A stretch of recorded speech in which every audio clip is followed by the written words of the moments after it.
পণ্যের দাম নিয়ন্ত্রণ এবং সরবরাহ পরিস্থিতি স্বাভাবিক রাখার লক্ষ্যে প্রথম রোজা থেকেই ঢাকা মেট্রো এলাকাতে জাতীয় ভোক্তা অধিকার সংরক্ষণ অধিদপ্তরের 10 জন কর্মকর্তার নেতৃত্বে 10টি টিম অভিযান শুরু করেছে।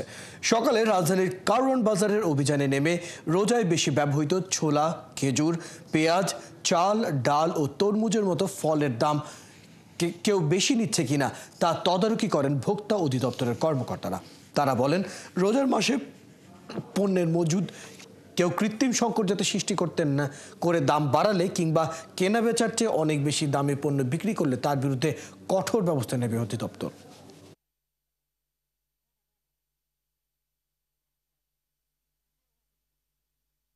আজকেই আমরা তদন্ত কমিটি করব।